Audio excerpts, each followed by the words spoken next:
What's up, YouTube? It's JMilionair here with a quick review of some shoes that just came in, I think, yesterday.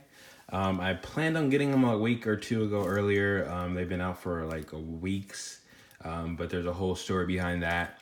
First, I'll get into a review of them. If you've seen the title, of course, you know what this is. But then, of course, this is a New Balance shoe. This, looking at the tag, the style code, lifestyle shoe, my size 10, of course. And these retail for $160, and the model number is Cool Breeze size 10. So of course, if you know what these are, you've already known. They are the No Bad Days, New Balance and Bodega collab. Let's push rant. So we'll get into a quick review, and then I'll go into my little rant at the end if you still are interested. Because it's a long story, and I'll try to summarize it. But anyway, so the cool thing about these shoes, besides these being the second iteration that Bodega and New Balance done, the first one's being the No Days Off, and this is No Bad Days, is the materials used in the shoe and just the construction of it in general. The high quality materials and just the detention detail is just awesome in the shoe. So let's get into a quick one, because if you've seen these, you probably already know what they are, and if you're looking at this, you probably either have one or planning on getting it, and I can give you some insight on them. Cool. So off top, where do we begin? So, okay, so on this side, they have some really thick quality, feeling like baseball glove leather, which is dope. As you can see, it's pretty thick quality leather, and a giant yellow N for New Balance, of course. Good thing about this and dope thing is on the other side, it's a different N for New Balance, different logo, and of course, instead of the smooth leather, it's a thick suede hairy leather, which is hella nice. As you can see, the toe box in the front consists of the same leather or same leather type on the front, that thick baseball glove leather. And the toe box has like this ballistic kind of mesh on there. It looks thin, but the booty underneath makes it kind of thick, so it is a thick material, and I'll get into that a little bit later. More on the upper is a nice mustard golden yellow sweary, damn, what the hell's wrong with me? Hairy suede material on some of the eyelets in the front, as well as the leather and the suede right there. Onto the tongue, has this kind of 90s vibe to it, kind of like looks like a Barkley Posit or something like that, like the red colors and the purples. But the New Balance logo and the lightning bolt on this patch is kind of rubber and sewn into the booty-like material, which is the entire upper of the shoe. That consists of this kind of bubbly or pimply bluish kind of, I'd say, a darker teal, Tiffany bluish kind of color in person. And the dope thing about this is they have the same color, but on the other side, it's a smoother side, kind of a, I guess, homage to this thicker and the smoother suede on this, which is a nice touch. The rear on this, which has the 997S stitched in on the heel, has a nice black material with deboss or emboss material kind of lining in it. You can feel that, and that's a nice touch as well. Different textures. Also has some hint of plastic hits for the eyelets on both sides as well. And then moving on to the inner, which is a nice touch as well. Everything on the shoes is done very nicely and lots of detail. So on the inside, it has a purple insole with New Balance Bodega and a dude just chilling there underneath the palm tree with No Bad Days, apparently. On the inside, sock liner has that black material from the heel, as well as kind of an aqua Superman bluish on the inside. Kind of, I guess, a hint to homage to water and seaweed. I have no idea, but it's most likely like a tropical vibe. Like I said, the mesh in the front is super thick because of the booty. Basically, the mesh is just on top, so it's like double the material. It's not thin, not as breathable as you would probably assume, but still nice.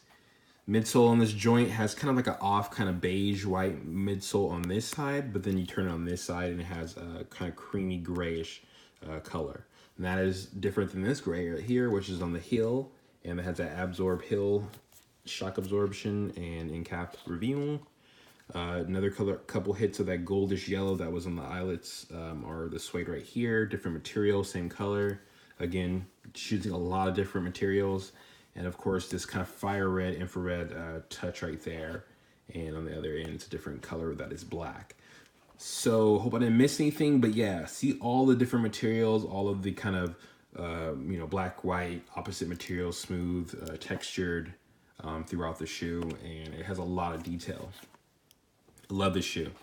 On the bottom itself, it has that motion control device. I guess that's part of the 997S. And of course, just a black outsole with some of the gray and New Balance and some imagery there. But yeah, so a really dope shoe. I went ahead and tried one of them on. And like I said, I caught from Goat, so they give you this little punch card that shows that it's authentic and all that jazz. I tried, and I guess a sticker. But so they come with a couple laces, the gray that it comes with, and these have yellow Bodega tips, which is dope. Nice touch. And of course, they have this kind of seafoam green with black and speckles in it and red tips. And my favorite, the purple with the black speckles and the gold tips. In my opinion, the purple looks better, but of course you can do whatever you like. Like I said, I was saying before, I tried these on. That's why they looked all like this. And they are a little roomy. So I wear size 10 in everything, and my toe kind of stop right here. Of course, when you bend the shoe, your toe's gonna move up a little bit. So it's a little room in there. As far as the shoe itself, the construction of just the booty, it's gonna be hard to strap it down. So it is roomy. I wouldn't suggest going half a size down unless you have really narrow feet, because it does fit everywhere except for the toe and a little bit back here. The other 997s I have, they fit a little roomy as well. So it's a comfortable shoe. It's not overly big, but of course, if you did downsize, I feel that it might be too narrow on your feet, and you would, of course, lose the extra room here, but it would be uncomfortable. So in my opinion, size, true to size, unless you have narrow feet, and maybe you can size half size down, but in my opinion, go true to size. So that is a shoe in a nutshell, and I'll give you a little story if you're interested. You could just whatever, like this video and comment, subscribe, whatever. So I got these off Goat a week or two, I guess like a couple days after they released. So the resale was way above retail, maybe double if not more. I paid a lot because I wanted to get them, you know, I just wanted to have them in hand.